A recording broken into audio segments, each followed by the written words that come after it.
Portions of the following program may contain pre-recorded material. Morning, glory, America. Bonjour, hi, Canada. I'm Hugh Hewitt. I'm not there today. I'll be back tomorrow. But Bob Franz is there. My friend from Cleveland is here to tell you what happened with the Browns-Bills yesterday. And Bob will tell you how just doggone awful and disappointing the Browns are. It's sort of like the Republicans' election in 2022. A lot of hope for a few years down the road. But, boy, disappointing year. The Cavs have not been good. So, Bob, everybody that listens to the Hugh Hewitt Show loves Cleveland sports. Fill them in and take it away. And thank you for sitting in for me this Monday. Always an honor to sit in for Hugh Hewitt and speak to his incredibly astute audience about everything that's going on. And if you're astute, you would know everything he just said is true. The Brown season is very, very much like the Republican midterms, full of expectations, full of incredible possibilities, just loaded up, and then just a great big like the air going out of a balloon, a great big letdown. The Browns are 3-7 after losing to the Bills. That's no fun. Congrats, Buffalo. Even though Buffalo fans didn't get to enjoy it, you were all stuck in the snowstorm. You didn't get to follow your team to Detroit, where Buffalo and Cleveland met because of the monstrosity that was the what was the final total? Listeners in the Buffalo area, what was the final total? The forecast called going into the weekend for 3 to 6 feet of snow. You got probably every bit of the 6. Did it exceed that? I don't know, but all they do know is for being November too, a snowmageddon event like that, holy goodness, it just screams global warming. Welcome, Bob Franz, sitting in the ReliefFactor.com studios of AM 1420, The Answer, here in Cleveland, Ohio. As you heard, that's the cityscape behind me. Yes, and there are some things happening here, and there are things happening everywhere. What are those things, you might ask? Well, Donald John Trump has been invited to return to Twitter, and the left is going ballistic. They have lost their minds. Donald Trump has not returned to Twitter, but just the notion, the gall that the 45th president would be invited, that Elon Musk would allow this terrible monster to share the Twitter space with everyone else is just too much for so many of them to bear. They are going crazy. And I think it's only appropriate that we kind of increase their misery. And I'm going to give you as much Donald Trump today as I can possibly give you. I'm going to go back and read old Donald Trump tweets, because believe me, they're on record. And you know what else I'm going to do? It's not quite Christmas 2022 yet. But to start the Hugh Hewitt Show on this Monday morning, and by the way, I like to start my show by reminding everybody what date it is by way of 21st morning, 11th month, year of our Lord, 2022. They changed BC from before Christ to BCE to before Common Era and Common Era. No. We are in the year AD 2022, in the year of our Lord 2022. Now, having said that, what I want to do as we start this morning is I want to go back to Christmas of 2021 just for a moment, and maybe throughout the program a little bit, because in 2021 at Christmas, I got one of my best gifts that I've ever gotten. And you don't have to be, a red hat wearing MAGA supporter to like this. You probably don't want to be a never Trumper, or you won't like this. But I've had so much fun with this on the radio over the course of the last 11 months because my wife gifted to me. And if you're watching this program right now on the Salem News Channel, or if you're watching it at HughHewitt.com or anywhere else, and you see the video stream, you'll appreciate what I'm about to share with you. The best gift that I got in the year 2021 was the Random Talking Trump Doll. The Random Talking Trump Doll. It was my very favorite gift of 2021 because I never know, like the real Donald J. Trump, who is now running for re-election, or not. Well, yeah, I guess we could call it re-election. He was elected once, and if he gets elected again, even with a gap in between, it would be re-elected, right? Just like the real Donald Trump, you never know what he's going to say next. And I don't know what random soundbite is coming from the Random Talking Trump Doll, but if you're seeing this on the Salem News Channel, you'll appreciate it a little bit more. But for the radio audience, let's see what we come up with here. I have a running war with the media. They are among the most dishonest human beings on earth. That could not have come out more. I swear, hand to God, And again, if you're watching, you'll see my one hand on my heart and the other hand to the Lord.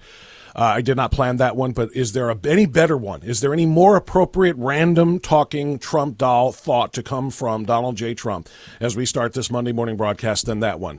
The war with the media is on, and you better believe that it is on in full. Let's see what comes up next. I don't frankly have time for total political correctness, and this country doesn't have time either.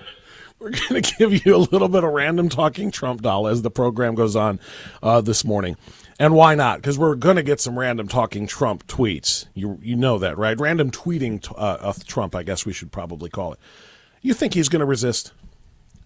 Not a chance that Donald J. Trump is going to resist. Elon Musk has invited him. And by the way, kudos and can you dig it's all the way around. Can you dig it? For Elon Musk. For doing exactly what he said he was going to do. Reinstated to Twitter in the last 24 to 48 hours are Donald Trump, Project Veritas, James O'Keefe's organization, which has done some extraordinary investigative journalism to expose so many things on the left.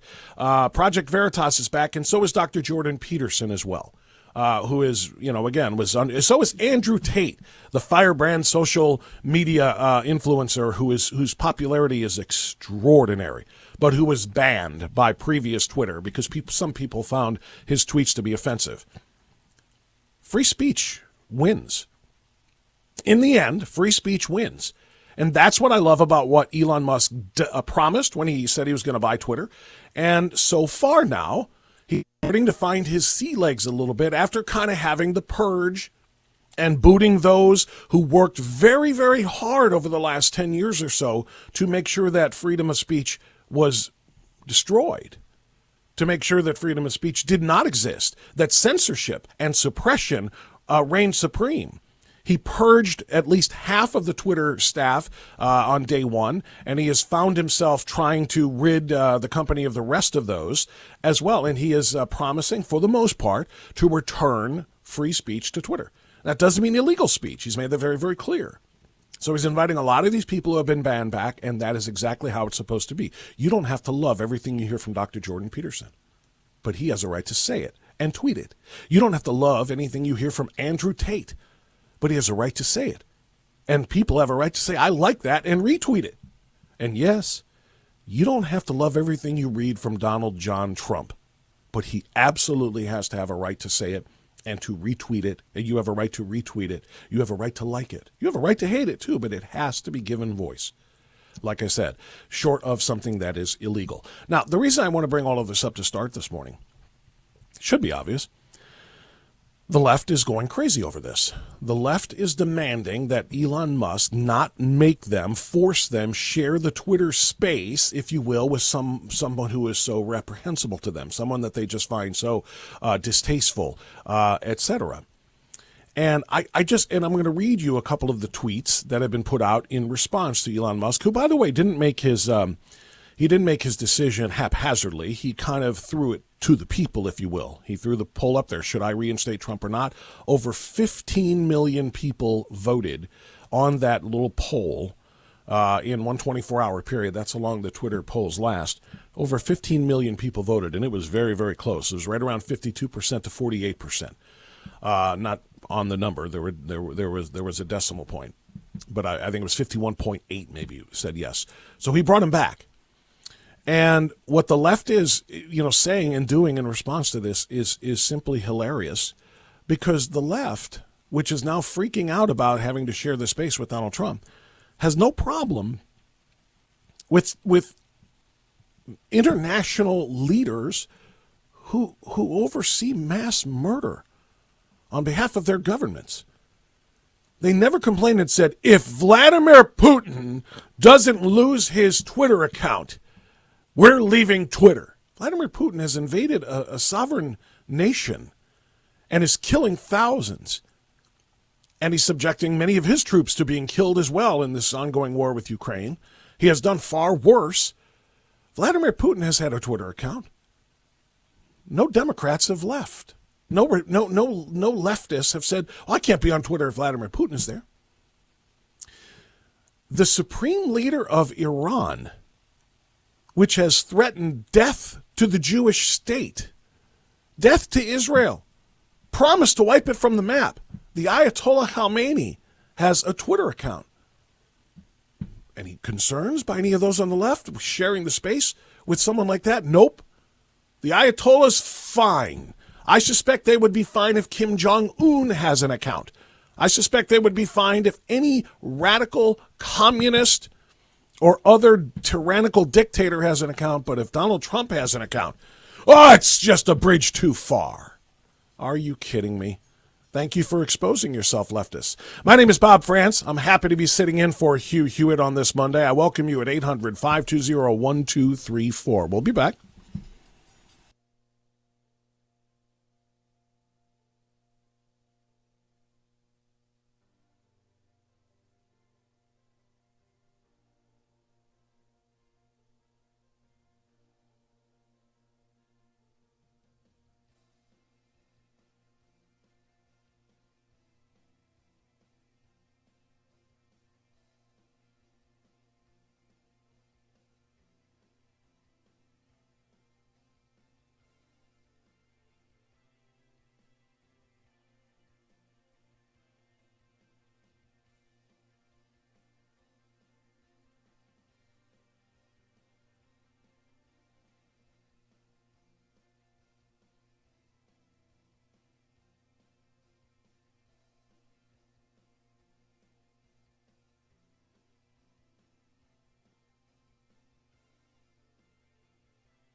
22 minutes past the hour. Good morning, America. Thank you so very much for joining us. Bob France sitting in for Hugh in the ReliefFactor.com studios of AM 1420 The Answer in Cleveland, Ohio. We'll be opening up phone lines.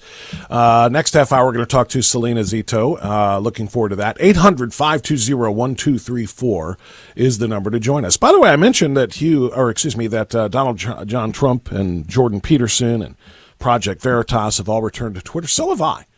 On a much, much smaller scale. I left Twitter about 3.5 years ago when there was, I had about 40,000, just under 40,000 followers. I used it, sparingly, but I used it to mostly follow things. I left Twitter before Donald Trump was banned. I didn't leave in response to his ban, although that would have been, I think, an appropriate response to the censorship of a sitting president. But I left before that because of the toxicity of Twitter, and not to mention, of course, because of the censorship of Twitter, not of Trump, but of me. All right. Literally me. I mean, I had tweets that in previous months and a year or so before I quit, that would get, 200 responses, 200 likes or retweets or whatever. And now it's getting 6. Same stuff. Because I knew I was being shadow banned. I knew I was having my follower count suddenly drop precipitously. I just said I'm done. It wasn't worth it. When Elon Musk came in and took this thing over, I said I'm gonna experiment here and see if he's true to his word, and we'll find out. So I rejoined Twitter about 3 weeks ago. So I went from 40,000 followers to 5,000 followers, and that's okay. I'll build it back up again. But the fact that they have reinstated some of these accounts that needed to be reinstated is extraordinarily important for freedom, for the First Amendment, and this is something that has me optimistic. So if you want to follow me on Twitter, as Hugh Hewitt does, you can do so at France on Air. That's FRANTZ on Air, or you can do a search for Always Right Radio.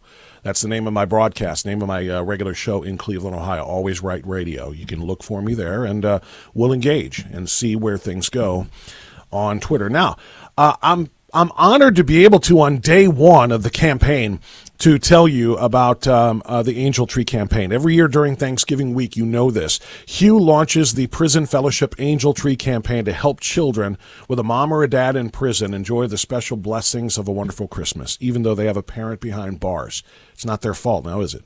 Hugh is going to be back tomorrow. He'll personally kick off the campaign then, but I want to invite you right now to start this thing the right way. Show the love of Christ by going to HughHewitt.com and click the Angel Tree banner. You can bless a prisoner's child for just $25, or your gift of $125 will reach 5 children who otherwise will not share in the joy this year. Right now, more than 1.5 million children here in the United States have a mom or a dad in prison.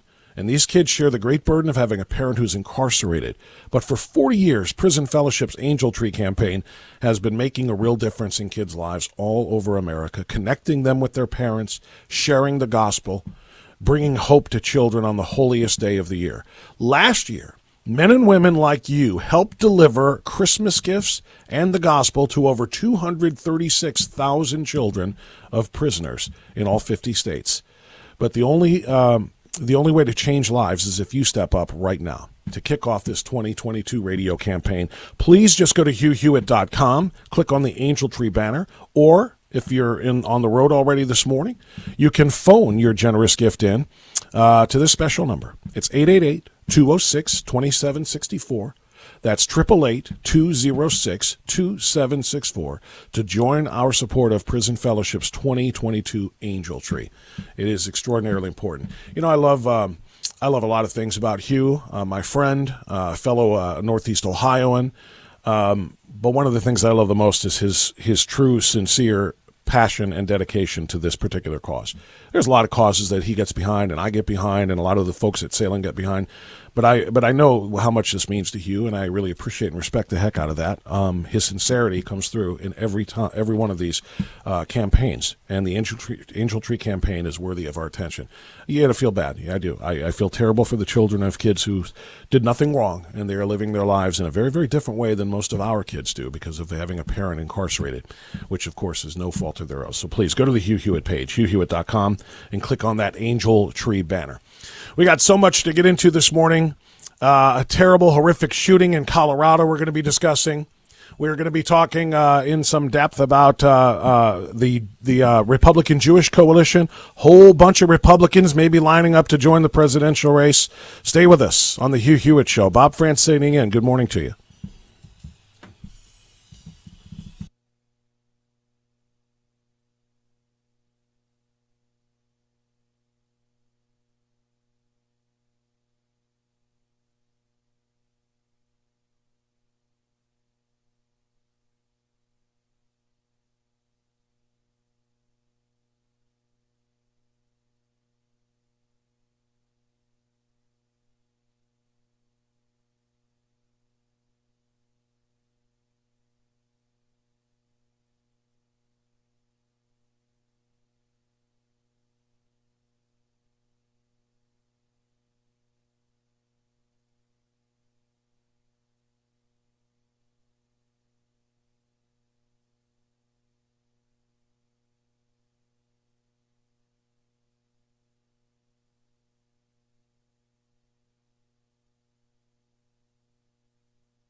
33 minutes past the hour. Good morning, America. Bob France sitting in for Hugh Hewitt once again in the ReliefFactor.com studios of AM 1420 The Answer, celebrating Donald Trump's re-invitation. He has not accepted, but his re-invitation to Twitter by Elon Musk, that which is setting the left into a frenzy. I just tweeted, and you can follow me on Twitter at France On Air, FRANTZ, On Air, or you can also just search for Always Right Radio. But I literally just tweeted, I love that mass murdering tyrants like Vladimir Putin and the Ayatollah Khamenei have had Twitter accounts for years, and the left is just A-OK with sharing the platform with them.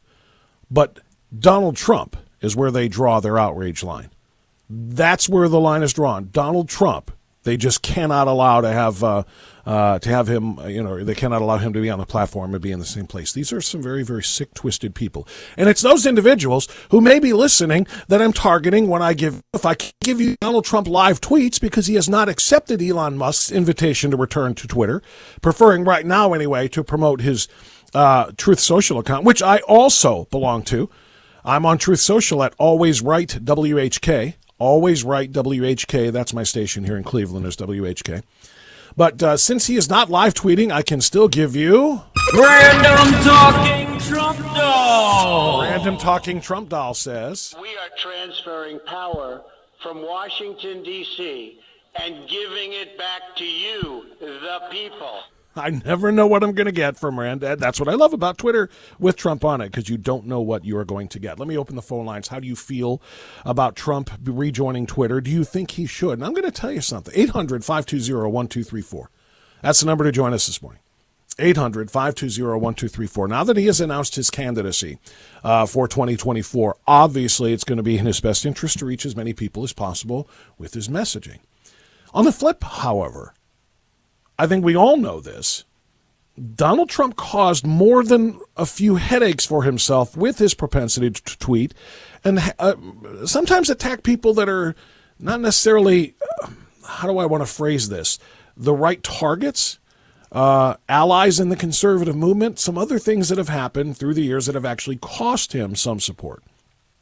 Some believe that Elon Musk was doing him a favor by keeping him off of Twitter for a while, and that the the Jack Dorsey-led Twitter organization was doing him a favor because if you force him essentially to censor himself by not giving him the platform to say things that might turn people against him, it might actually make people miss him. And so I'm kind of curious how you feel about that. Should Trump return to Twitter now that he's been invited by Elon Musk? He's unbanned. And how long do you think it's going to take? Because I really do. I think he's not going to be able to resist. It was a really, really important part of his presidency, his ability to get on Twitter and reach. And as big as Truth Social is becoming, it's not anywhere near the size of Twitter. Twitter had a, 10, 12, 15-year head start, however long it's been. But do you want to see President Trump accept that invitation and return to Twitter? Or if you're a Trump supporter and you feel like maybe it's not the best move for him to be there, let me know that too. 800-520-1234 is the number to join us here on the Hugh Hewitt Show. Now, I mentioned in the last segment something called the Republican Jewish Coalition. I wasn't even really aware of this meeting until this weekend, but they did have this meeting this weekend. And at the Republican Jewish Coalition, there were a whole bunch of potential 2024 presidential primary candidates. All of them, of course, Republicans. Hence the Republican Jewish Coalition. And some comments were made. They weren't there to be potential primary candidates. They were there to talk about the state of American, Israeli, and Jewish relationships and other things. But some comments were made at this coalition that really, really give us an idea of what we might be in store for next year when announcements start coming in. Let's share the first one from former UN ambassador under President Trump, Nikki Haley, cut number 7. A lot of people have asked if I'm going to run for president.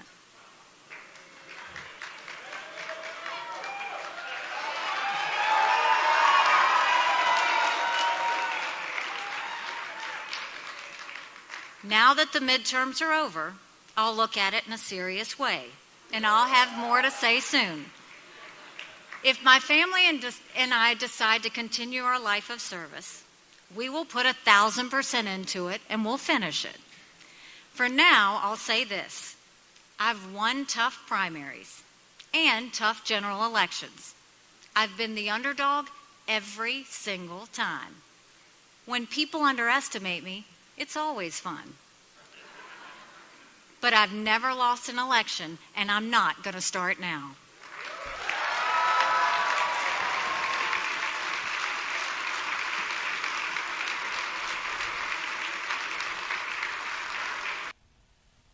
So that's Nikki Haley's kind of first foray into answering the question of whether or not she's going to run. She may have taken it a little further and actually answered her own question in cut number 8. And if Biden succeeds in getting back in the Iran deal, I will make you a promise. I've said it before. The next president will shred it on her first day in office. Did she not just ask and answer her own question? Yes, I'm thinking about it. I'm not sure. We're going to weigh this. But by the way, the next president will tear it up on her first day in office. So Nikki Haley, who is, of course, no friend of the Trumpers, no friend of the MAGA movement, no friend of America First. She is perceived to be really just kind of the polar opposite of America First, malleable and rhino-y by a lot of people. I'm not calling her this. I'm just saying these are the battle lines that are going to be drawn. There are some people who are good Republicans who might not necessarily be the staunchest conservatives to really appeal to the farther right reaches of the party and of the conservative movement, which is, by the way, where I find myself. But there were others who might fit that bill. Among them, Maryland Governor Larry Hogan. Now, he's another one who is in no way, shape, or form considered to be a rock-ribbed conservative. But he's a pretty doggone good candidate. When you can be a Republican in Maryland and win, and you can carry a state like that a couple of times, there's something you've got going for you. He was also at the Republican Jewish Coalition. Let's hear cut 9. Well, last week, Joe Biden said he's not going to change any of his policies over the next 2 years. He's apparently learned nothing from last week's election. But our party cannot afford to make that same mistake. Look, I've always been a guy who tells it like it is. So let me just give it to you straight tonight. A party that has lost the popular vote in 7 out of the last 8 presidential elections, and that couldn't even beat Joe Biden, is desperately in need of a course correction. Let's pause that one there because Larry Hogan just touched on something that I know is going to touch an awful lot of Trump supporters in a very, very bad way. And I will tell you this, that includes me. That doesn't mean I'm a Trump supporter in this 2024 primary that is coming because I haven't. Right now, there's one name on the docket. I'm not going to make that decision right now. If I had my druthers, I don't know that I would make that decision with President Trump at the top of my ticket right now anyway, for a variety of reasons that a lot of conservatives are outlining right now across a lot of different platforms. But what Larry Hogan just said ticks people off who are Trump supporters, and it ticks me off. Because I know Hugh, my good friend Hugh, whose show I'm honored to host this morning, doesn't touch this and doesn't agree with this, but I do not believe that Donald Trump lost to Joe Biden in such a way as Larry Hogan just described.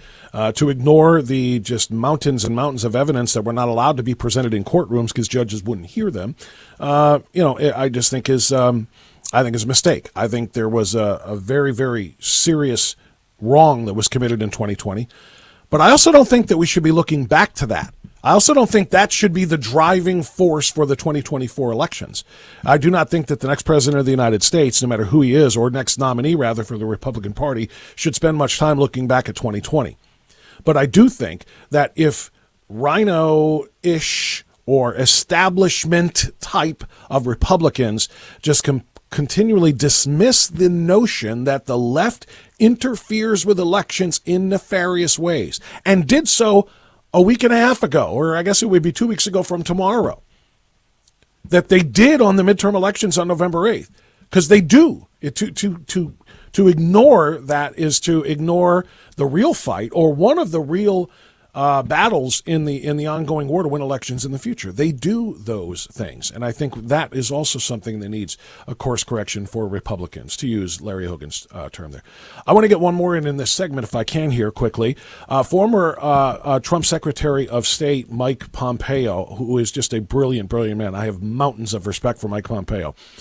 Also kind of indicated that we need to look in another direction, probably going forward, speaking at the Republican Jewish Coalition, Cut 14. This loyalty, this work that we must do together is not to a person. This loyalty that I executed alongside Vice President Pence for 4 years was to our nation.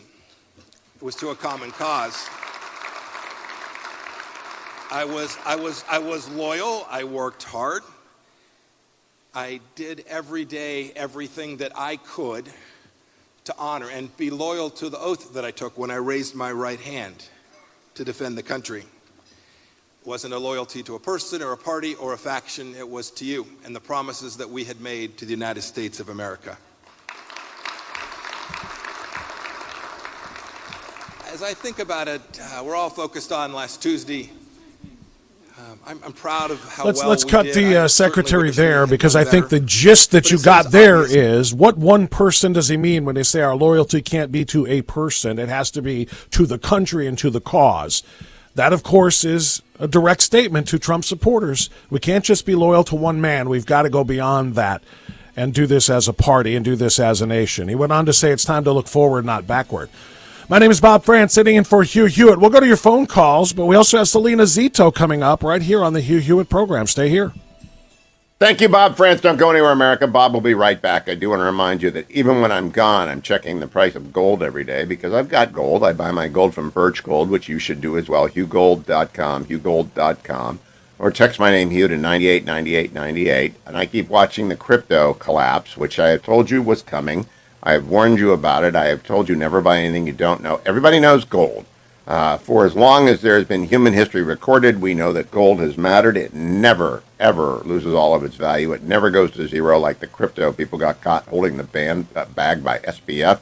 Head over to Birch Gold and find out how you can set up an IRA, a 401k, a SEP IRA that is IRS compliant and a third-party depository, physical precious metals, gold and silver. Or just buy gold at HughGold.com. That's what I do, and I put it in our safety deposit box, and I do it whenever the price reaches $1,800 an ounce. And I do it like clockwork, as you should, HughGold.com. And don't forget your ReliefFactor.com.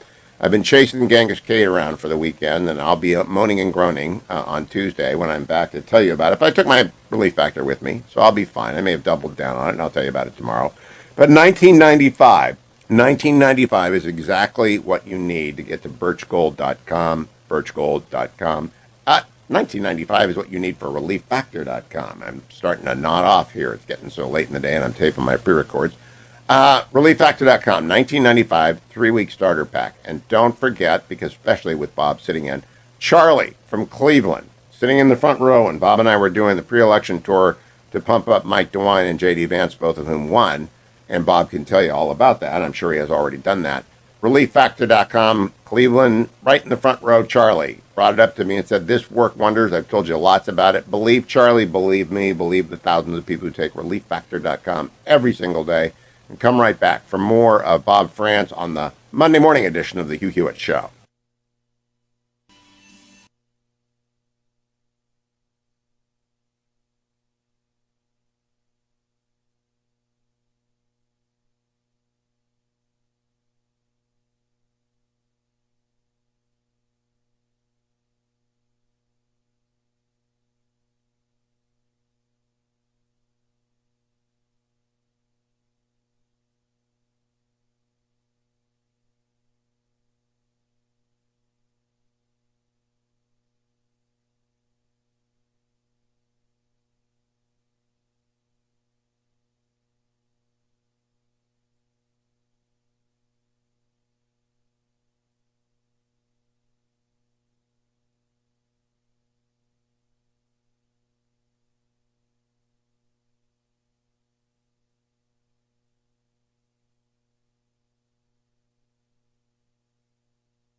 9 minutes before the top of the hour. Good morning once again, America. Bob France sitting in for Hugh Hewitt here on the Salem News Network. Appreciate you being with us on the Salem News Channel as well if you're watching. Selena Zito joins us now, columnist for the New York Post, Washington Examiner. Selena, good morning. Good morning. So, a couple of things, Selena. I know you, like I, quit Twitter. How long ago did you quit your Twitter account? Oh, it's going on 3 years. Mine too. A little over 3 years. And I understand you quit the same reason I did, the toxicity of it all, not to mention, of course, suppression and other things like that. Now that you see some changes being made, I'm curious. I came back about 3 weeks ago. I went ahead and restarted an account. Lost all my followers, have to restart from scratch now. But I feel like it's worth a shot. And now that over the weekend, President Trump has been invited to come back. He hasn't accepted yet. Jordan Peterson is back. The Project Veritas account is back. Would you consider coming back to the platform now that it's under new management and some of that toxicity has been exported? Maybe. I'm not quite sure yet. I do think it's hysterical, the amount of people that, first of all, thought it was going to be over and shut down over the weekend. I thought that was pretty funny. And then I thought it was pretty funny in how upset the elite are about, free speech. And so I have found that humorous, but it would have to dramatically change on that site. Yeah, I agree, and I kind of feel like it has the chance to do it, which is why I went ahead and restarted. Now, if I have to dump it again, I'll dump it again. But I feel like there's a possibility of actually re-engaging in the public square, and rather than an echo chamber, people can actually talk and not be at risk of being censored again. So, having said that, let me ask you. I read and talked about on my program last week, actually, your column on voting, and I want to read just a couple of quick lines from it and get you to expound upon it. Currently, Democrats are miles ahead of Republicans at targeting specific races and voters through mail balloting. They put those voters in the bank early. This year, they executed and focused and performed, and that's why they have probably saved their U.S. Senate majority, which, of course, they did, based on vote counts. You also write that Republicans can complain about the current rules all they want, but what they need to do is wake up and start competing with the Democrats where they are. Otherwise, they're just leaving winnable races on the table. Do you think, Selena, that they got that message 2 weeks ago tomorrow? Oh, yeah. Absolutely. Let's just think about Pennsylvania for a second. I think many of the listeners here on Salem have watched portions of the debate in Pennsylvania with now Senator-elect John Fetterman, or saw it in the whole thing. But before that debate, there were already a million votes banked, and he won by 200,000 votes. So I think at least in Pennsylvania, Republicans have made the decision, look, we have a choice. We either sit out and whine and complain about it, or we play by the rules and that are given us. And and I think that's what they're going to do, at least here in Pennsylvania. What about playing beyond the rules? Because many believe that the Democrats exceed the rules, not just embracing early voting, not just embracing mail-in balloting, but ballot harvesting. We see constant examples of that. I hear a lot of national Republicans saying, you know what, same thing you did. We have to play by their rules. And if we're out there trying to, play within the Marquis of Queensberry rules and they're hitting us with a board with a nail in it, maybe we need to pick up a board with a nail in it and fight back that way.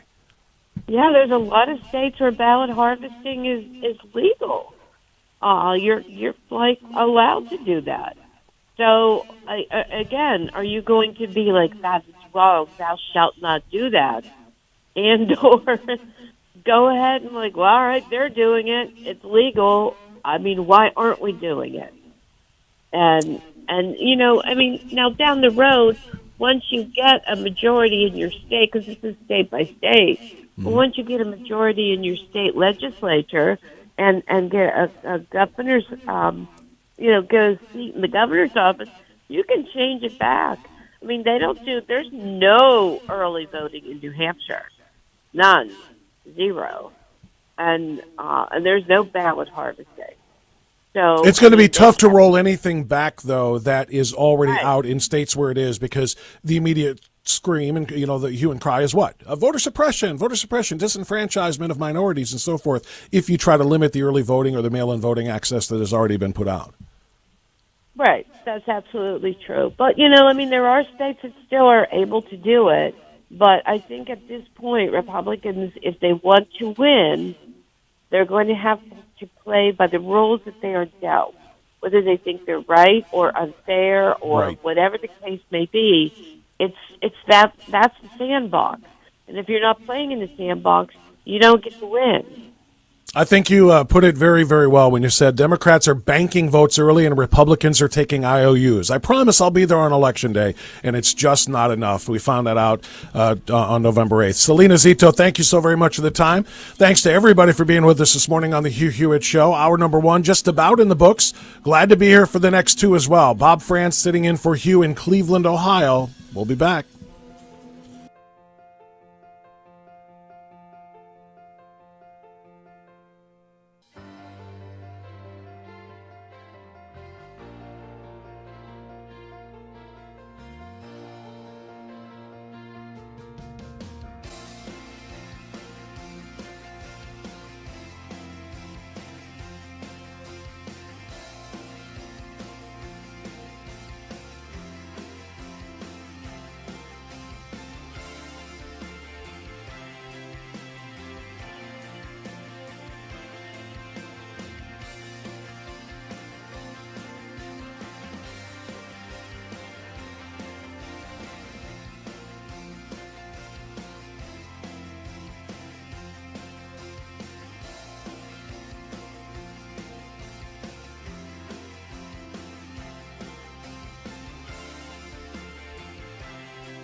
Hewitt Show returns from break in 5 seconds.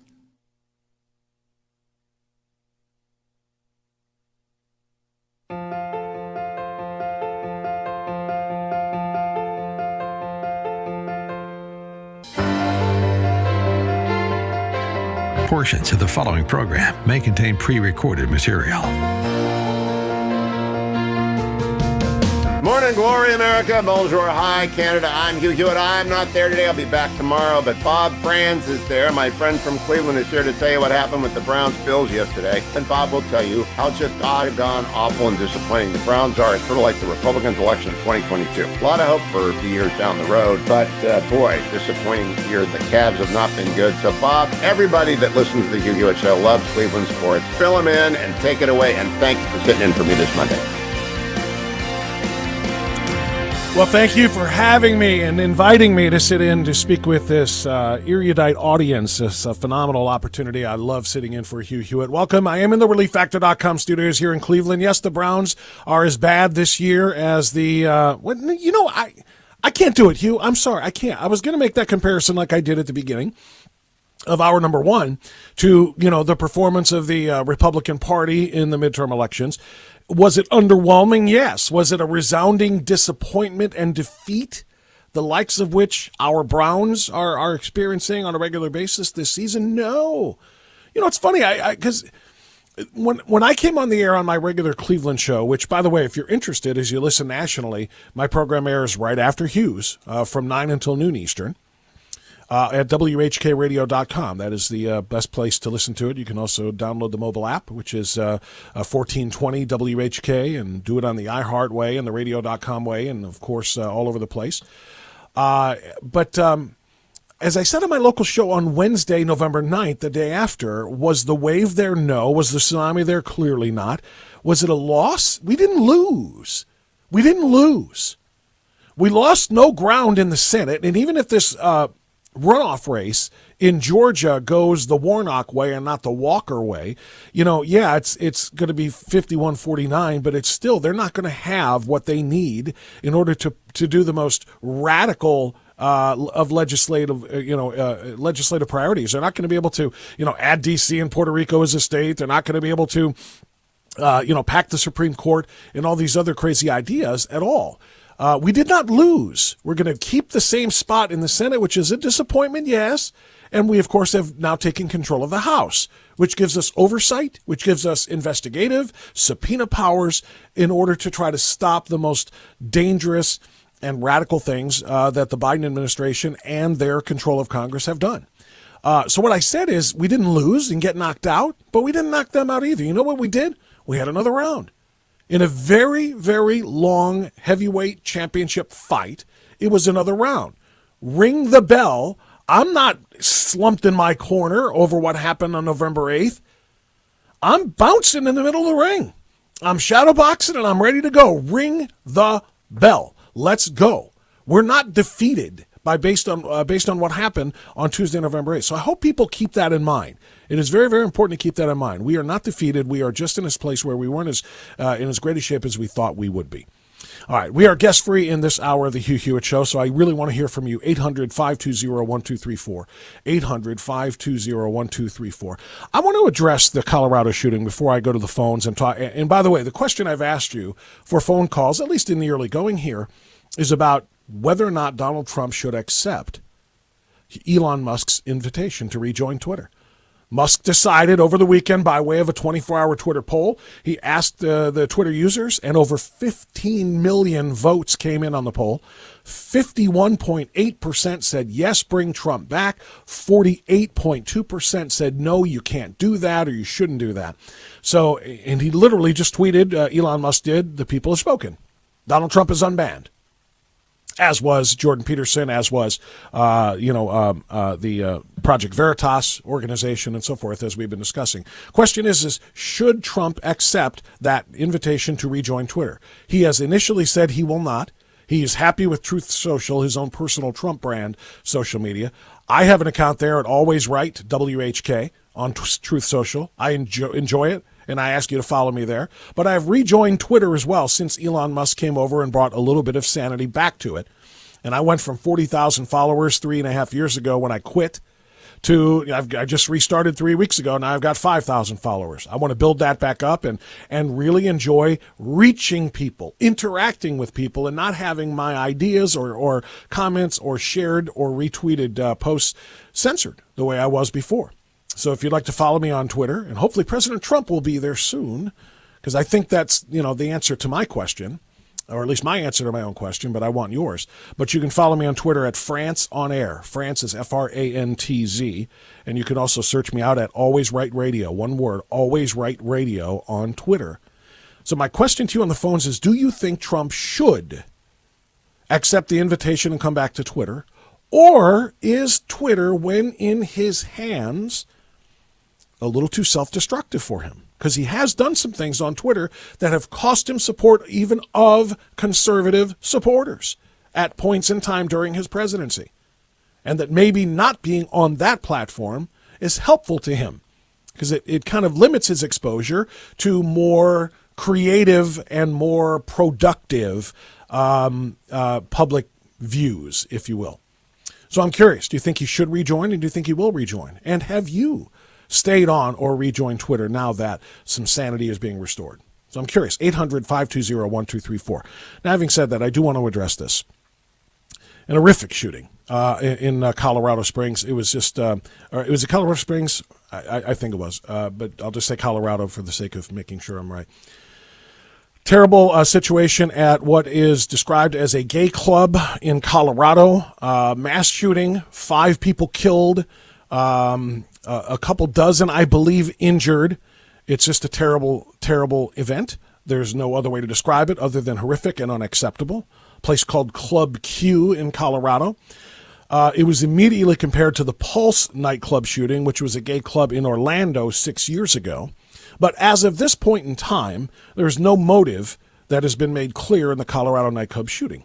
Joe Biden even said there was no motive here. We can't call this a hate crime and say this was aimed at gay people or at people in the LGBTQ community until we find out what in the world was going on. Now, unlike so many of the other ones, in this case, the mass shooter was taken down alive. He didn't kill himself. He wasn't killed by police.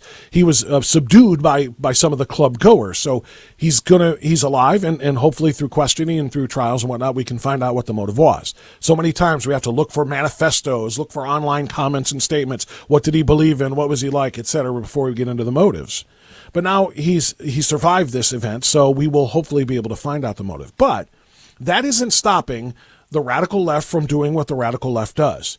Blaming Republicans for everything that goes wrong. Nancy Pelosi blaming MAGA, in other words, Trump supporters, for the Colorado gay club massacre. No idea who this guy is. They know him by name. I'm not going to say his name, but no idea who he is, what his motivation was. But he must be Trump. He must be a Trump supporter. He must be MAGA. He must have red hats. Pelosi blames MAGA for Colorado gay club massacre, points finger at Republicans for, quote, undermining the safety of trans people after gunman 22 kills 5, even though police have not confirmed it was a hate crime. That was just a headline from the Daily Mail. It suffices. I don't care where it came from. It's accurate, because if you look online, everyone is blaming conservative Republicans. If they oppose the trans agenda, you're responsible. That would mean me too. I oppose the trans agenda, which, by the way, to be very clear, is not about telling adults they can't be whatever they want to be or pretend to be whatever they want to pretend to be. The concern that I and others have when we say are against the trans agenda is the agenda of recruiting, coercing, or grooming kids into that lifestyle. Taking kids who may or may not even be confused and saying you need to become something other than what you are. And when you have teachers on TikTok and on Instagram doing recordings saying, I've got 28 fourth grade students and 14 of them, half, have come out as trans, you know this is coercion. This is recruiting. This is convincing young children to take any confusion that they have and embrace being something different. And the kids wanting to make their teachers happy playing right along. Because the reality of gender dysphoria which exists, is that it is a very, very, very rare condition in which you have a gender dysphoric mind where your mind can't reconcile itself with your with biology. Biologically, anatomically, chromosomally, physiologically, a person is either a man or a woman, period, end of story, boy or girl. If the mind can't seem to wrap itself around that, well, then there's two choices. Treat the mind or surgically mutilate the body. Those of us who oppose the surgical mutilation of the bodies and prefer the treatment of the minds are not responsible for crazy, radical mass shootings. And it's repugnant for the left, including the current speaker who's about to leave, to suggest otherwise. I welcome your phone calls. Bob France sitting in for Hugh Hewitt on the Salem Radio Network.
22 minutes past the hour. Good morning, America. Bob France sitting in for Hugh Hewitt in Northeast Ohio, the ReliefFactor.com studios of AM 1420, The Answer.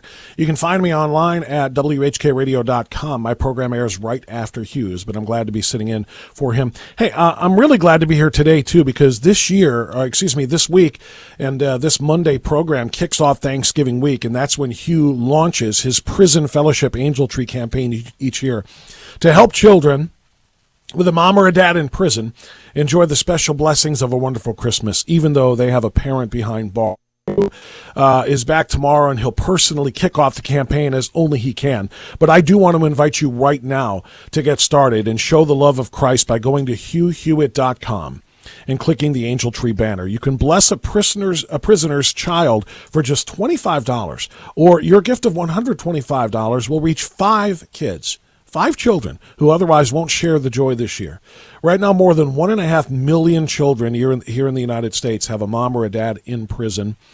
These kids share the great burden of having a parent who's incarcerated, but for 40 years, Prison Fellowship's Angel Tree campaign has been making a real difference in the lives of all of those kids all over America, connecting them with their parents, sharing the gospel, and bringing some hope to the children on the holiest day of the year. Last year, men and women just like you helped deliver Christmas gifts and the gospel to over 236,000 children of prisoners in all 50 states.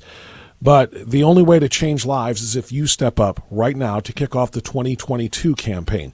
Just go to HughHewitt.com and click on the Angel Tree banner, or if it's easier for you to pick up the phone, go ahead and dial offer your generous gift at this special number. It's 888-206-2764. That's 888-206-2764 to join our support of Prison Fellowship's 2022 Angel Tree campaign. It's extraordinarily important. All right, I've been asking about Donald Trump. I want to take some phone calls now. We're going to go to Mike, who's calling from Michigan. You're on the Hugh Hewitt Show. Bob France sitting in. Mike, go right ahead, sir. So a couple of comments. Hey, I'm glad he back on Twitter. He should be on Twitter. Everyone should be a little on Twitter. It should be the open house. Mike, I think we've got a really muddy connection here right now. Are you on a speaker by chance? No, I'm on my earphones. Okay. You're on your earphones. Okay, I'll tell you what I'll do. I'm going to try to put you on hold here. We need you to get you on the handset. Don't use the earphones. Earphones, Bluetooth, speakers, they're all deaf on the radio. They just can't. They don't sound good to anybody. I can't hear it, and neither can the rest of the audience. So, Mike, let's see if we can transition you back to the handset, and we'll come back to you. Let's go to Kentucky. Richard, you are on the Hugh Hewitt Show. Bob France sitting in. Go right ahead, sir. It is Donald Trump's duty to use everything in his tool bag to go after the likes of Merrick Garland, to go after the likes of Joe Biden, to go after Christopher Wray.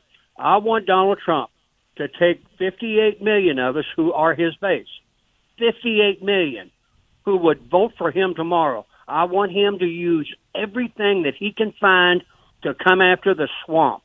You see, Ron DeSantis, they keep talking, and I'm sure he's a wonderful, wonderful governor, but they will eat him alive in Washington, D.C.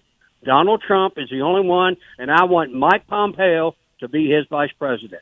Thank you, sir. Thank you so much for the phone call. I appreciate it. I don't think Mike Pompeo has much interest in anything like that, to be honest with you. I don't think Mike Pompeo is a fan of President Trump running for president again. One of the comments he made at the Republican Jewish Coalition over the weekend that we played for you a little bit earlier is that, the loyalty needs to be to the country, not to a single person, and we need to look forward, not backward. Now, these are just my own thoughts. Reading between those lines, look forward, not backward, means look to a new candidate, to a new conservative thought leader, not back to the last one, which was President Trump. So I don't think the Mike Pompeo thing is going to have much of a chance there. To your point about him using every way he can to take down and expose Ray and Christopher Wray and all the others that you just mentioned, I concur. But my real question here for Trump supporters is this. Should he use Twitter to do it now that he's been invited? Because Twitter has caused him headaches. It has caused his staff headaches. It has caused his cabinet members headaches, to the point where they have to try to explain what Trump meant by this tweet or that tweet, some of which were not as disciplined in messaging as other things could be. So that's the real question. Does it help him to be on Twitter or not? to take down those individuals you referenced. 1-800-520-1234. Let's hear from you on the Hugh Hewitt Show. Bob France sitting in. Right back. Portions of the Hugh Hewitt Show are brought to you in part by PhD Weight Loss and Nutrition. Go to myphdweightloss.com to learn more.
33 minutes past the hour. Good morning, America. Good morning, Patriots. My name is Bob France, coming to you live from Cleveland, Ohio, the ReliefFactor.com studios.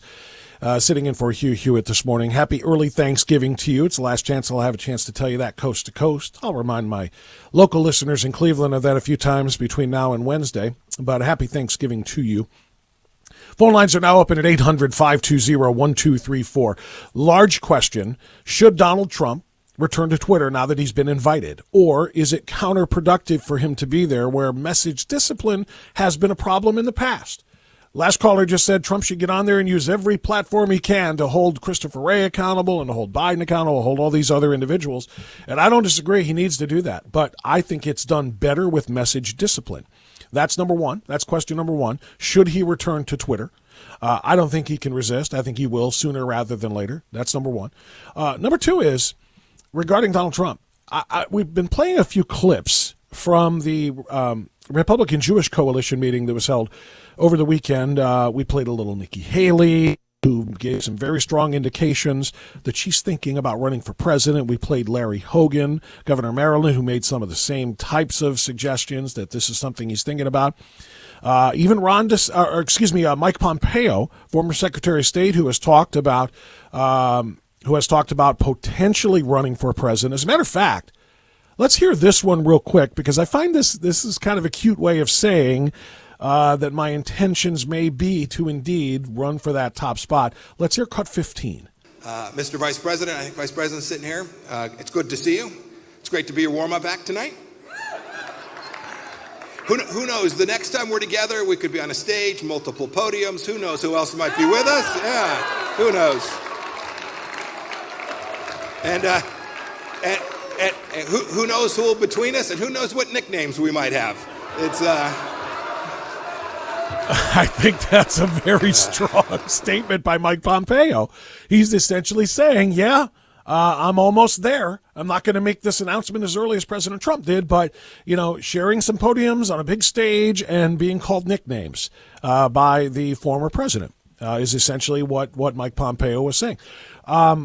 One guy we haven't heard from yet at the Republican Jewish Coalition is the one name that is on the lips of virtually every conservative who is looking for somebody to lead the party into the 2024 presidential cycle that is not Donald Trump. And that one guy, of course, has become the most popular conservative of America outside of Donald Trump because of the way he handled COVID, because of the way he handled lockdowns, because of the way he handled schools, because of the way he handled Disney and the groomers at the Mickey Mouse factory down in Florida. Of course, I speak of Ron DeSantis, cut 13. You can be strong, you can get things done, and you can attract a huge, huge coalition, because I think most people realize there's a lot that's gone wrong in our country, particularly over the last 2 years. Florida really is showing a way out of this morass and this mess, but you got to be willing to do it, and you got to be successful in implementing it. And in times like these, there is no substitute for victory. We in Florida are the light. Freedom will reign supreme with Florida leading the way. I want to thank each and every one of you for your support. We've accomplished more over a 4-year period than anybody thought possible. But I can tell you this, we've got a lot more to do, and I have only begun to fight. Thank you all. God bless you. Thanks so much. I thought that was expertly crafted, that statement by Ron DeSantis. He was just reelected. He was just reelected as governor of Florida. He can't 2 weeks later say, by the way, I don't intend to fulfill this job. I'm out of here. I'm going to go run for president. He can't say that right now, even if his intention is. But he did want to make a point, and I thought he did it expertly when he said Florida will lead the way. What does that mean? Who is Florida? Who's leading Florida? He's leading Florida. If Florida leads the way, that means he's leading the way. If Florida is the guiding light and the way to win for Republicans, that means he is the guiding light and the way to win for Republicans. So it's the best way for him to say, I'm very, very serious about this, but I can't say that right now. So I'll say, look at what we have done in Florida for the last 4 years. And by the way, I have not yet begun to fight. That's as strong as he can get right now without saying, yeah, I'm interested in running in 2024. So my point to all of that is this. We've been talking listening a little bit to some of these clips from the Republican Jewish Coalition. And I'm less interested right now in who might be running as I am at this. Who might run with Donald Trump? Who might be up to the task of playing the role of Mike Pence and being the running mate for Donald Trump? He's the only declared candidate for 2024 now in either party. Really? Joe Biden hasn't declared he's definitely running for re-election. There's only one declared candidate. And I'm curious as to who will hitch their wagon to Donald Trump and say, I'm with you. It's Trump blank 24. Let's do this thing. Who would be the best choice for that spot? 800-520-1234. So there's two Trumpy type of questions that I'm asking you this morning at 800-520-1234. And that one is, should Trump go back to Twitter now that he's been invited by Elon Musk and unbanned? Number two, who do you see as the second name on that ticket? And if you think it's Ron DeSantis, by the way, you and I are going to have a disagreement here because I don't think Ron DeSantis will go anywhere near that, nor do I think Donald Trump would ever extend such an invitation. I don't think I think that's a combustible mix. I don't think it would work at all. And but I do welcome your thoughts on it. 800-520-1234 on both of those issues. I want to go to Kathleen now. Kathleen, you are on the Hugh Hewitt Show in Pennsylvania. Welcome. Bob France in Cleveland. Go right ahead. Hi, Bob. I think that Ted Cruz would be a good running mate because he's got such a good background and a good legal mind, and he critically thinks about everything. And also, I think that Trump should go on all medias, and expose the Bidens, expose Christopher Wray, expose Merrick Garland, expose them all. Well, I don't disagree. He needs to expose them all 100%. I concur with you. What I would say, though, is that the best media or medium to expose them? When Trump issues press releases and statements that go through his messaging team, I think he is far more effective at exposing Garland, Wray, all of them, all of the people that you think need to be exposed. And I think, by the way, that the exposing is going to be happening from the House congressional committees, oversight, judiciary, much more than it is going to be anybody else. Fauci is going to be exposed. The CDC, the NIH are all going to be exposed. Hunter Biden, the Biden crime syndicate is going to be exposed by those investigative groups now that they'll have subpoena power as well. But as for President Trump, I think his messaging is much better when it goes through his legal team, or not his legal team, his communications team, than it does just from top of mind, out of thumbs, onto keyboard, out into Twitter, and then it creates and has created a lot more problems. That doesn't mean I don't want quote-unquote mean tweets. He can be as mean as he wants. He's effective at that. But I want him to help himself, not hurt himself. Sometimes Twitter hurt him in the past. Sometimes he hurt himself with Twitter more than he helped himself. That's my concern. If I want President Trump to be successful, and I do, whether I choose to back him in the primary or not is another story. But if I want him to be successful, and I do, I want him to help himself more than he hurts himself. Curious to know if you think Twitter is helpful or hurtful to President Trump. He's been invited back. Elon Musk ran the poll, and Elon Musk said, let's do this thing. You are unbanned. Trump, for now, says he's going to stick with Truth Social. I don't think he'll be able to resist, however. Tennessee is where we stop next, and that's Ricardo on the Hugh Hewitt Show. Ricardo, go right ahead. Bob France sitting in for Hugh. Hey, buenos dias, Bob. Good to talk to you, man. You're doing a great job in here. I love it. In fact, this is a great topic about the social media, so I want to talk about that, and I'll end with that because I'm the vice president, Tip. You know, somebody told me, one of my conservative friends, which sidebar with you real quick, if all the liberals out there really didn't think Trump could win and that he was so volatile, why are they so against him running? You know, I want Joe Biden to run in 2024. Holy cow, please get out there and run, right?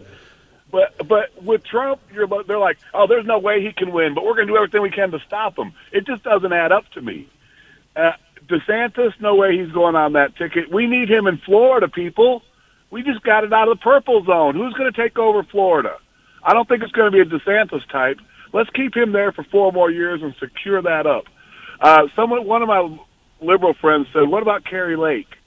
I said, no, first of all, she lost, and she's too much like Trump. I don't think you can have those two types of people on that ticket. I think a Nikki Haley would be a great vice president. She's got international experience. She's got governor experience. I mean, she's just an outstanding candidate. And if she would take that ticket, I think she'd be setting herself up for 2028 real nice. So that's what I think about the VP thing. Now let's talk about Truth Social a little bit. You know, that's great and all, and there's a lot of people on there, but that's speaking to the choir, right, Bob? The echo chamber. I mean, all you're doing on Truth Social is speaking to the choir. If you get on Twitter, you hit those undecideds and moderates. And I just wish he would put a filter on it, like you said. Maybe run it through his daughter before he sends them out. Hey, well, no, first of all, she's not going to be a part of his campaign this time around. She made that announcement, I saw that. which is very interesting. I don't blame her. I mean, it's a really, really tough way to live in a spotlight. Not that you won't be in a spotlight with the last name of Trump anyway, but to be a part of the campaign I think you're right. Nikki Haley is an interesting choice. I happen to disagree with you, though, when you say Carrie Lake, not so much. I think Carrie Lake could be the perfect running mate for Donald Trump, but we can discuss that as we continue. Bob Frantz sitting in for Hugh Hewitt. Really appreciate you being a part of the show. 800-520-1234. We'll take your calls as we continue this morning on the Salem Radio Network. Hey, America, don't go anywhere. Bob Frantz will be right back. But I asked Generalissimo before I left whether or not myphdweightloss.com, if he has maintained for another weekend. What's your plan for the weekend, Generalissimo? Did you stick to it? Yes, I did stick to it. This is something where I'm still learning day by day, week by week, of what foods actually do to me, which foods you can have, which foods that you need to kind of shy away from. Did the Del Taco fries come in yet? I have not had Del Taco since I got off of weight loss mode and maintenance mode. I haven't done a Del Taco run yet.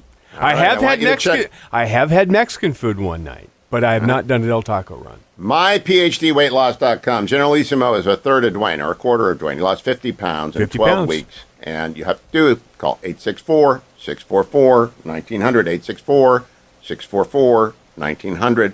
Also, remind you, even though I'm gone, don't forget your relief factor. Don't leave home without it. All right? Do not forget your relief factor. Don't leave home without it. $19.95 is the starter pack. I told you about it last hour. Bob will remind you about it as well.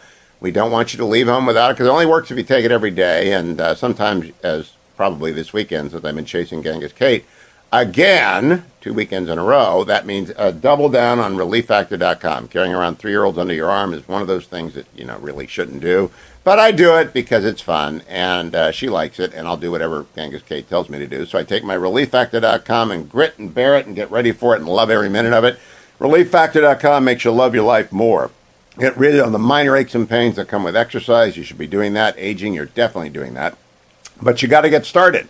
And the biggest thing that people don't do, they just decide not to go to relieffactor.com today, and they'll do it tomorrow. Make it today that you change maybe how you feel the rest of your year and next year and the year after that. Relieffactor.com. Come back for Bob.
9 minutes before the hour as we continue on the Hugh Hewitt Show. Bob France sitting in Cleveland, Ohio.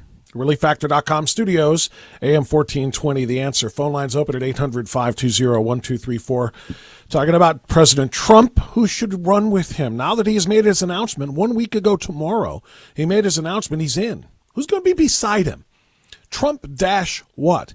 We know it'll never be Pence again. Who should it be? Secondly, should Trump come back to Twitter? And thirdly, because he's been invited now, of course. If you did not hear the news, Elon Musk has reinstated Donald Trump's Twitter account, along with several other conservatives who were banned by the leftist board, if you will, and moderators of Twitter prior to the takeover by Elon Musk. And the third issue that I'm asking you to weigh in on this morning is commentary from people like Nancy Pelosi and others on the left who are blaming conservatives, blaming Trump supporters, and probably Trump himself for the terrible nightclub shooting in Colorado. A gay club was shot up, 5 people killed. I don't know exactly the number injured. I think I heard 18, maybe it's more, before he was taken down and subdued by some of the other patrons in the club. Nancy Pelosi and others are saying that's the fault of Republicans, conservatives, and those who oppose the trans movement, those who aren't friendly to the idea of mutilating children's bodies during their states of adolescent and sometimes pre-adolescent childhood confusion, if not outright grooming and coercion into adopting and choosing a certain type of alternative lifestyle. It's our faults that somebody went in there and did that. And of course, I have to ask, is it the fault of anti-Christians when Darrell Brooks drives his vehicle into the Waukesha Christmas parade, kills 6, injures dozens of others? Is it Bernie Sanders' fault? Bernie Sanders supporters, socialists, leftists, Democrats, when a Bernie Sanders supporter goes to the Republican baseball practice in D.C. and starts trying to mass murder the entire Republican contingent of baseball players, nearly killing Steve Scalise, and Lord knows how many hits he would have had he not been fired back at by police officers there guarding the practice. Thank God for them. Do we blame Bernie Sanders for that, or do we blame the shooter? Do we blame all of the radical left for that, or do we blame the shooter? It's kind of interesting how Nancy and the rest of the left want to blame people who defend kids from a trans agenda that harms them are to blame for a gay nightclub shooting. 800-520-1234. That's the number. Let's get to Pennsylvania once again, and we'll go to Vinny. Vinny or Venny? Venny, you are on the Hugh Hewitt Show. Go right ahead, sir. Yeah, go right ahead. I got you. Hey, how's it going, man? Good morning. Good morning. Yeah, first, there's a lot to talk about. We all know that. First and foremost, Trump, I'm glad he's running again. He was a strong leader.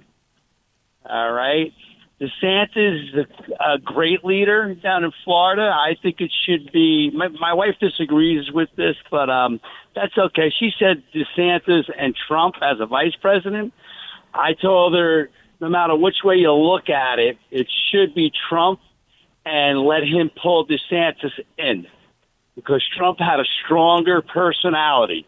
All right. A lot of people didn't like his personality because he was bold about it. A little criticizing here and there, but his policies were beautiful for this nation. Well, I agree about the policies especially. Yeah, I agree about the policies especially. No, there's no way ever, any way, shape, or form, thank you for the call, that Donald Trump would go from president to somebody's vice president on a ticket. Never. Not in a million years. Not in a million, not in eons. Not in the age of the earth. As far as DeSantis being Trump's VP, I think that is just about as far-fetched, to be honest with you. President Trump likes to be the alpha male.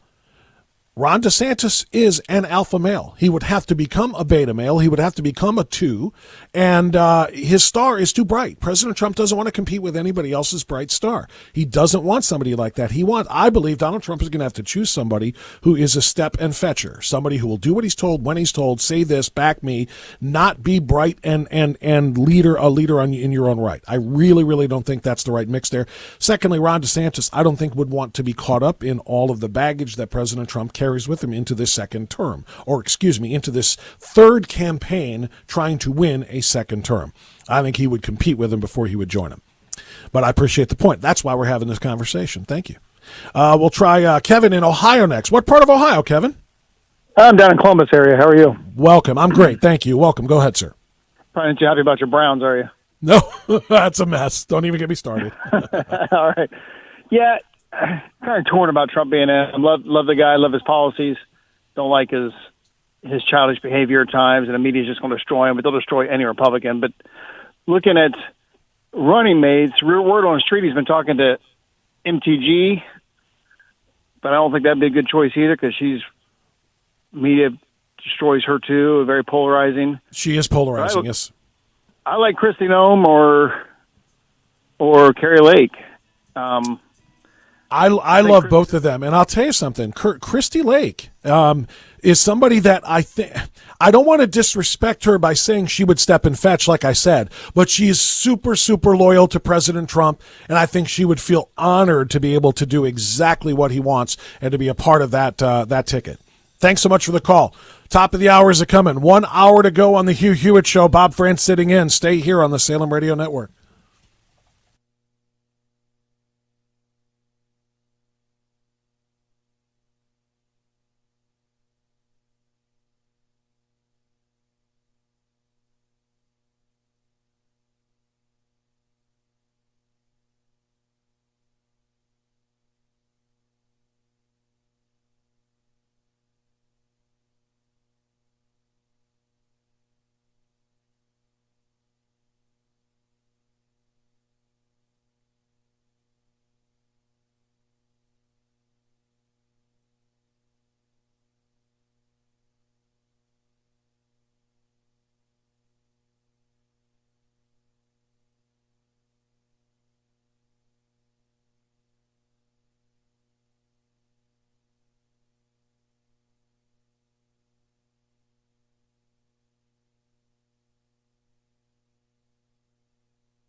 Portions of the following program may contain pre-recorded material. Morning, glory, America. Bonjour, hi, Canada. I'm Hugh Hewitt. I'm not there today. I'll be back tomorrow. But Bob Franz is there. My friend from Cleveland is here to tell you what happened with the Browns-Bills yesterday. And Bob will tell you how just doggone awful and disappointing the Browns are. It's sort of like the Republicans' election in 2022. A lot of hope for a few years down the road. But, boy, disappointing year. The Cavs have not been good. So, Bob, everybody that listens to the Hugh Hewitt Show loves Cleveland sports. Fill them in and take it away. And thank you for sitting in for me this Monday. Oh, no, thank you for the opportunity. I probably am going to disagree when you say everybody that listens to the Hewitt Show loves Cleveland sports. Those yinzers that you like to you like to make fun of, probably not as much. Thank you, Hugh Hewitt. Always a pleasure and an honor to sit in as we start Thanksgiving week here on the Hugh Hewitt Show. As Hugh mentioned, I am in the ReliefFactor.com studios of AM 1420 The Answer in Cleveland. If you're interested in what I do, I'm on right after Hugh in Cleveland from 9 to noon, and you can listen to me at WHKRadio.com. That's where you find the stream, the podcast, and the whole 9 yards. So how about this for a turn of events? During the break, Generalissimo, earning the title of Generalissimo, did a little work, did a little homework, did a little research, and answered the question of the last caller to a degree. And the caller wasn't really asking a question, more talking about the idea of a Trump-DeSantis union on a primary presidential ticket. And I gave all of the reasons why I think that would be a bad idea, why it would never happen. Trump wouldn't like it. DeSantis wouldn't like it. But Generalissimo, you found out it doesn't matter whether they like it or not. They can't do it. Right? Constitutionally, it's a bad idea. What do you got? Article 2 says, let me pull it up on my screen again. Article 2 says, the electors shall meet in their respective states and vote by ballot for 2 persons, of whom one at least shall not be an inhabitant of the same state with themselves, meaning you can't have 2 people from the same state. Donald Trump voted in Florida this last go-round for Ron DeSantis. He was famously shown leaving a polling station near Mar-a-Lago, and they asked him who he voted for, and he said, absolutely, I voted for Ron DeSantis. He's a Florida resident. You can't have 2 in the same state. I have never heard of that in the Constitution before. That is a very unique thing. Now, did you know about this in advance, yes. Or did you? Okay, so you had heard of it. I wanted to go back and look it up where it was, but yes, I knew this talk about 2 people from the same state on the same ticket. I knew there was a rule against it. I didn't know if it was an actual law, but it's actually in Article 2. That is very, very interesting. So that makes this an impossibility unless Trump goes back and votes in re-registers in New York or somewhere. Re-registers in New York, where he still has a home, of course, and probably has to re-register and vote in a primary, I think. Now, I guess each state's rules are different, but I think you have to vote in a primary as a member of a party in order to be considered a member of that party for a general election. Like, for example, in Ohio, we had a huge issue in the primary this past May in the governor's race. It was a 3-way governor's race, and the left decided to do a little Operation Chaos. And actually, there were articles about this, I think, in the Daily Beast, telling Ohio Democrats to cross over and pull a Republican ballot in the open primaries because there weren't too many races of note on the Democrat side. And they wanted them to vote for the current governor, Mike DeWine, because he is, well, quite frankly, I think the wording they used was more like us. We can deal with him if he wins. He's more like us. We can reach some things with him. Same thing, they wanted Matt Dolan to win the Senate race, not J.D. Vance, because said the same thing. He's much more like us. In other words, more rhino-ish and Democrat or Republican light, if you will, and favorable to Democrat things. Point being, there are only 850,000 or so Republicans registered for that primary, but there were over 1.2 million votes in the governor's race. So that means a whole bunch of Democrats and or independents pulled Republican ballots. And so the question became, what does it take to become a Republican if we close the primaries, or a Democrat? Can you just change election to election? And I believe the rule in Ohio is, and I won't swear to this, but I believe it is, that you have to vote in a primary election as a member of that new registered party before you can actually become one and vote in a general election as a member of that party.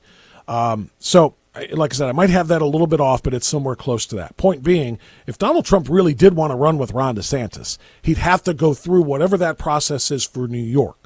Might be a little bit different than what Ohio's is, but he would have to go through that process and say, I live in New York again as an official resident, and therefore I could run with Ron DeSantis. But Dwayne, Generalissimo, I think you agree with me, don't you? This would be a match made in hell. I cannot imagine. It's not going to happen anyway. It's not going to happen. Neither one of them want to run with each other. No, it's not going to happen. No. They're both running, and they're both going for the top job. They're not going to. DeSantis knows that President Trump, for all of his great policies and successes as a president for 3.5 years, again, the last half of the COVID year was just a mess for everybody. But he knows that for all of that success, there's so much baggage that comes with President Trump. He's 44. He has a massive future in front of him. He doesn't want to get bogged down in whatever baggage that there might be hitching his star to President Trump this time around. Why would he do that? And then for President Trump's point, again, he needs to be the leader. The spotlight needs to be on him. And Ron DeSantis is a rock star. He's not going to share that spotlight with another star. He needs somebody who's going to be a lesser star, but who is completely loyalty and has fealty to him and will do exactly as he says. DeSantis at the RJC over the weekend saying Florida is the way. That's not backseat material. And not just Florida is the way. Let's hear that again, because we played that before. Let's hear that in its entirety. He says Florida is the way, and then he does use a first-person pronoun. He says I one time in this remark here, and I think it speaks volumes. Cut 13. You can be strong, you can get things done, and you can attract a huge coalition. Because I think most people realize there's a lot that's gone wrong in our country, particularly over the last 2 years. Florida really is showing a way out of this morass and this mess. But you got to be willing to do it, and you got to be successful in implementing it. And in times like these, there is no substitute for victory. We in Florida are the light. Freedom will reign supreme with Florida leading the way. I want to thank each and every one of you for your support. We've accomplished more over a 4-year period than anybody thought possible. But I can tell you this, we've got a lot more to do, and I have only begun to fight. Thank you all. God bless you. Thanks so much. Did you catch that? The entire comment was we did this. Florida leads the way. Florida as a group, we have done so much. He saved the I for the very end. I have not yet begun to fight, or I've only just begun to fight. So that does say an awful lot. That says Florida will lead the way. Florida has shown that victory. Florida used to be a swing state until Ron DeSantis. It was a purple state. You didn't know which way it was going to go. Remember 2000? Florida is now decidedly red. He went down there and won Miami-Dade County by 5 points. That's a monster. That just doesn't happen ever. He has made it a red state. He has led the way, and when he points those things out, he is saying, yes, I will lead the way. And then he finally saves the I at the end for, I have only just begun to fight. So, yeah, I don't think he wants anything to do with the number 2 job. I don't think he wants anything to do with anything right now. He's not going to make an announcement until probably middle of the summer next year to make that. Florida's legislative session, they're a part-time legislature. Their legislative session ends in May. It would make sense for him to wait until their legislative session is over with in May, and that's when he would make his announcement, if he's going to get in. Yep, absolutely right. And again, because he just won re-election, and he was asked multiple times if you're going to serve your full term, and you remember what he said to Charlie Crist? I'm only interested in, I can't remember the phrasing he used about one dinosaur or whatever, and that's Charlie Crist, getting rid of one dinosaur or something of that nature. But he basically said, I'm only interested in this race. But he didn't say, I am not going to run for any others. But he can't, just after winning re-election, at any time in the next 6 months, he cannot say, oh, by the way, I'm running for the top job. Okay, 800-520-1234. Who do you think would make a good number 2 on a Trump ticket? And number 2, do you think Trump should return to Twitter now that Elon Musk has invited him back? Let's go to Oklahoma. Tim, you are on the Hugh Hewitt Show. Bob France sitting in. Go ahead, Tim. Bob, how are you? Thank you for taking my call. Yes, sir. My pleasure. Hey, as far as Trump goes, there's no way he's going to pick a vice president who runs against him as a president. in the presidential election. That's just his MO. He's just not going to do that. I agree. Nikki Haley is a good choice, but I think a great choice would be Carrie Lake. And it doesn't matter if Trump picks her or DeSantis or Pompeo. She knows how to handle the media.